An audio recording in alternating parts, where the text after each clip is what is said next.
ونعوذ بالله من شرور أنفسنا من يهده الله فلا مضل له ومن يضلله فلا هادي له ونشهد أن لا إله إلا الله وحده لا شريك له ونشهد أن محمدا عبده ورسوله أما بعد فأعوذ بالله من الشيطان الرجيم بسم الله الرحمن الرحيم آمنوا كما آمن الناس صدق الله العلي العظيم সবাই দুরূদ শরীফ পড়ি আল্লাহু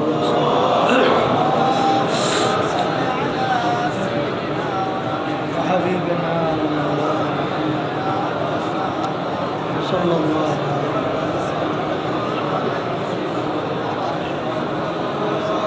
اللهم صل على سيدنا حبيبنا ومولانا محمد صلى الله عليه وعلى آله وأصحابه وبارك وسلم اللهم صل على سيدنا حبيبنا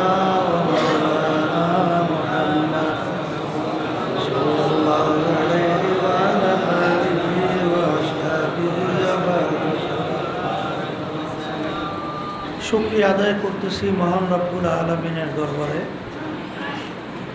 রব্বুল আলামিন ফিতনা ফাসাদের যুগে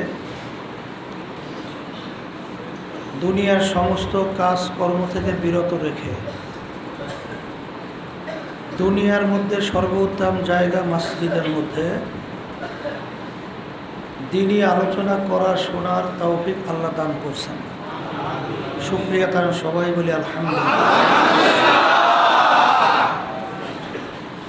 অনেক লোকের কানে মাহফিলে দাওয়াত পৌঁছার পরেও অনেকের সুযোগ ছিল, ইচ্ছা করলে আসতে পারত, আসে নাই। আবার তালাশ করলে দেখবেন বহু দূর থেকে কষ্ট স্বীকার করে আমার অনেক ভাইরা এই মাহফিলে পাগলের মতো সইটা চলে আসছে। মান জাদ্দা ওয়াজাদা, যে যেই জিনিস পাওয়ার জন্য চেষ্টা করে ওই জিনিসে পাইয়াও যায়। দাদাজান আব্বাজান চরমনের জমিনে ঘুমায় আস। আমার আব্বাজান বলতেন দ্বীনি মাহফিলে প্রথম থেকে শেষ পর্যন্ত থাইকা বাড়ি বিদায় হয়ে চলে গেলে আমল নামার মধ্যে কমপক্ষে হলেও 50 লক্ষ নেকি এরকম জমা হতেই পারে না।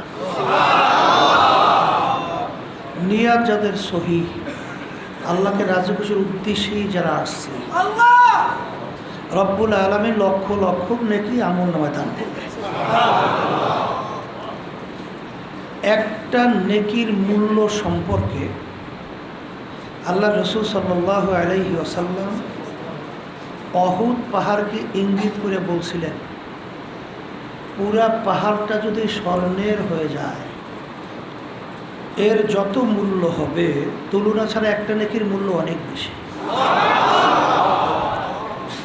একটা নেকির কি প্রয়োজন? আল্লাহ রাব্বুল আলামিন কুরআনুল কারীমের ভিতরে বলছেন, ফামান ইয়ামাল মিসকালা যাররাতিন খায়রান ইয়ারা ওয়া মান ইয়ামাল মিসকালা যাররাতিন শাররান।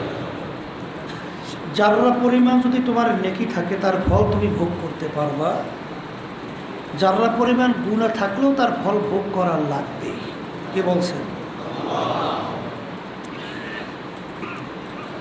একটা নেকির অভাব, একটা গুনার কারণ কিয়ামতের ময়দান জাহান্নামের শিকল হাতে পায়ে লাগতে পারে না?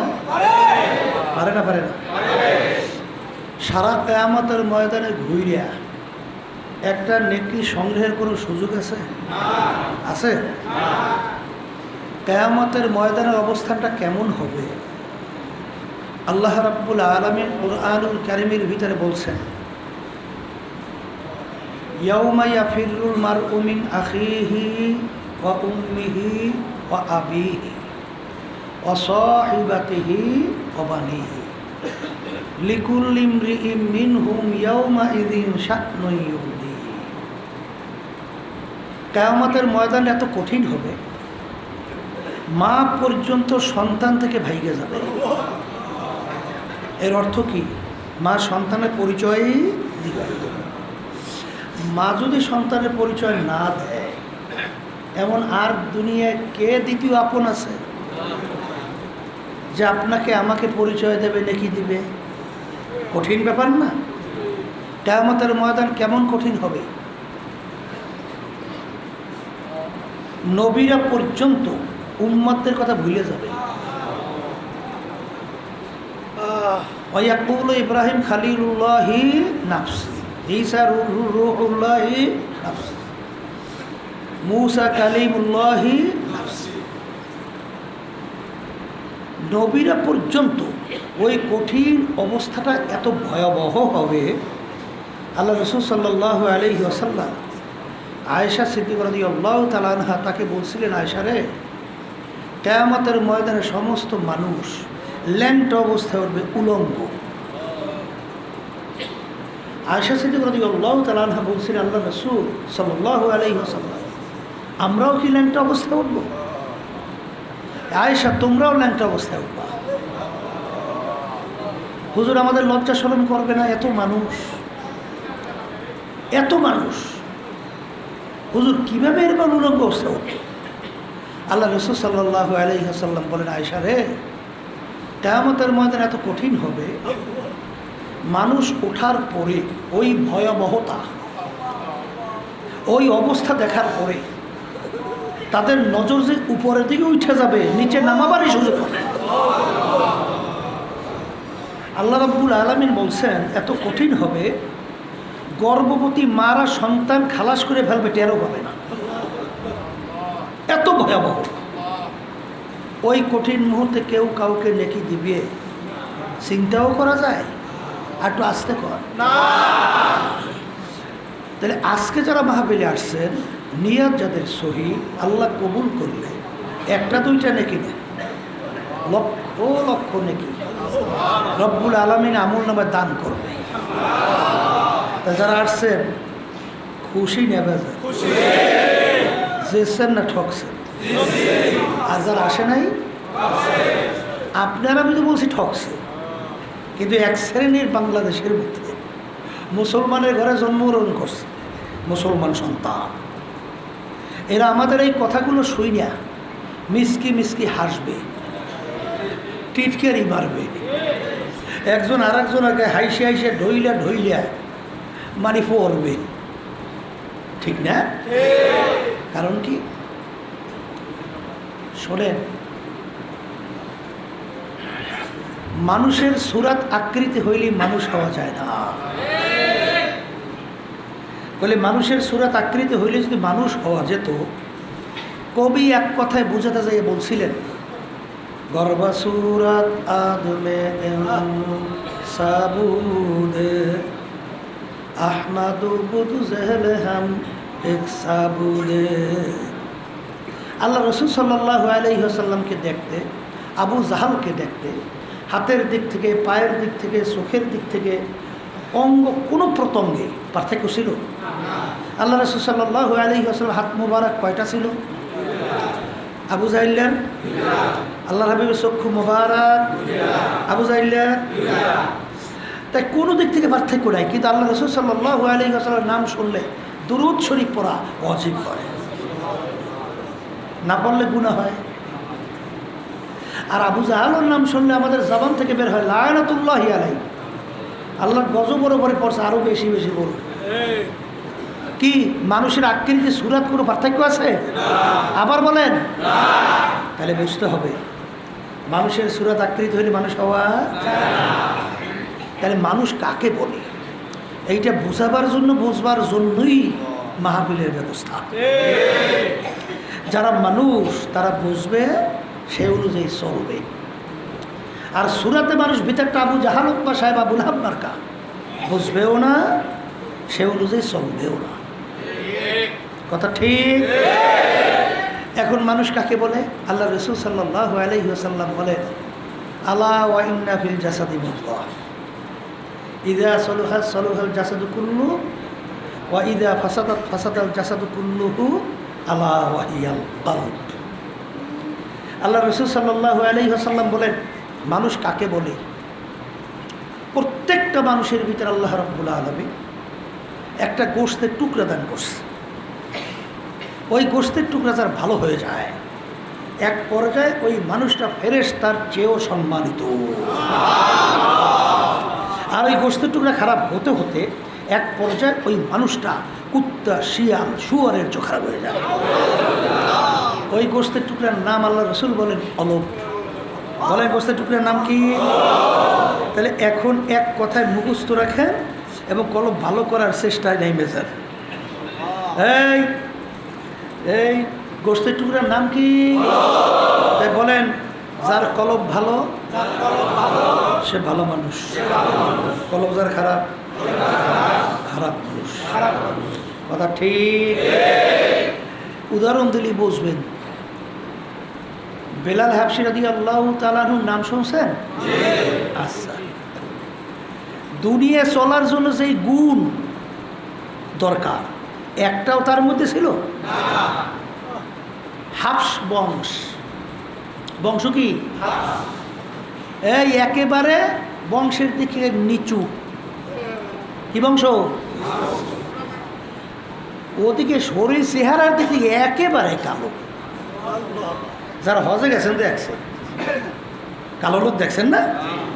ও কোনো ডকপদ আছে? আল্লাহ বানাইছে তা আলহামদুলিল্লাহ, কিন্তু আসলে তো তেমন ডকপদ নাই, দেখা দৃষ্টিতে তো নাই। কথা ঠিক না? তাহলে হে চেহারাও কালো। বেলাল হাবশী রাদিয়াল্লাহু তাআলা চেহারাও কি? ওদিকে আবার বাপেও গোলাম ছিল, নিজেও গোলাম, অর্থাৎ গোলামের ছেলে গোলাম। তার মূল্য কি? কোনো মূল্য আছে? আচ্ছা, পড়াশোনার দিক থেকে একেবারে বকলাম, অর্থাৎ নিজের দস্তখত করতে জানতে। কেমনে শিখবে? কেমনে? গোলামের ছেলে গোলাম, গোলামগিরি করে পড়ে কোন সময়?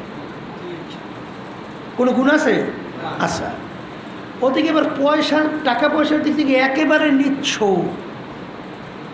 এক পয়সারও মালিক নেই, বাপেও গোলাম, নিজেও গোলাম, পয়সা পাইবে কই? আচ্ছা, ওদিকে এবার জবানটা ছিল তোতলা। কি গুণ আছে কোনো? কিন্তু আল্লাহ এবং আল্লাহ রসুলের কাছে তার সম্মান। আল্লাহ রসুল সাল্লাল্লাহু আলাইহি ওয়াসাল্লাম সবে মেহরাজে গেলেন, জিবরাইল আলাইহিস সালাম সাথে। বেহেশতের ভিতরে খরমের আওয়াজ পাওয়া যায়।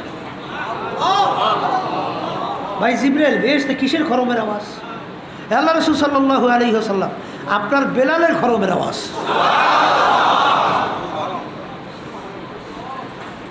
ওমর ফারুক রাদিয়াল্লাহু তাআলা অর্ধেক দুনিয়ার রাজত্ব করলেন, বাংলাদেশের মতো প্রায় 200 দেশের রাজা।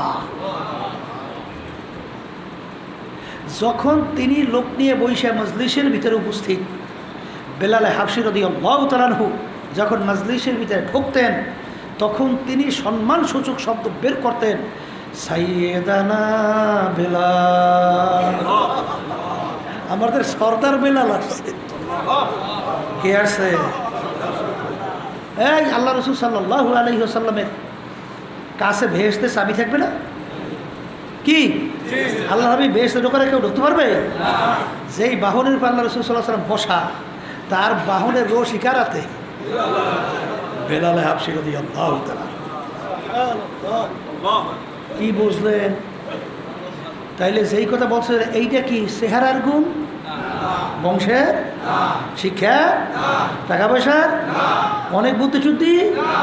এইটা গুণ হলো কলবের গুণ। কিসের গুণে? বলেন। আর আমার ভাইদেরকে বলো, পর্দা আলে মা বোনরা যারা শুনতেছেন, যারা বেহেশতে যাইতে চান, জাহান্নাম থেকে বাঁচতে চান, আল্লাহ রাব্বুল আলামিন বেহেশতে যাওয়ার ব্যাপারে শর্ত লাগাইছেন। কি লাগাইছেন? যে বেহেশতে আসতে হলে এই শর্ত পূরণ করে আসা লাগবে, তাহলে বেহেশতে পাওয়া যায় না। কি শর্ত?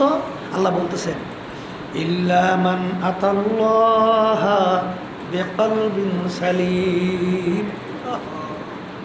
পরিষ্কার, স্বচ্ছ, পরিচ্ছন্ন, ভালো কলব ছাড়া আমার পবিত্র জায়গা বেহেশতের মধ্যে হবে না। কে বলছে? আচ্ছা, কোরআনুল কারীমের পরে সূরার ভিতরে 9টা কসম কম বেশি। এই আল্লাহ রাব্বুল আলামিন কসম করে বলতেছেন। আল্লাহ কসম করে বলেন কেন? বান্দাবান্দির মায়ার কারণে, গুরুত্ব বাড়াবার জন্য। কদ আফলাহা মান যাক্কাহা ওয়া কদ খাবা মান দাসসাহা। যারা কলবকে পরিষ্কার করতে পারবে তারাই নাজাত পেয়ে জান্নাতে যাবে। তাহলে এই কথার মাধ্যমে আমি মূলত বুঝাতে চাই যে যেই শ্রেণীর মানুষগুলো আমাদের আলোচনা শুনলে তারা হাসবে, টিটকারি মারবে, বুঝতে হবে ওদের কলব খারাপ। কি খারাপ? আবার টোকান, কি খারাপ? কলব খারাপ, ঠিক না? এই কলব খারাপওয়ালারা আমাদের আলোচনা বুঝবে না, গুরুত্বও দেবে না, সেই অনুযায়ী চলবেও না।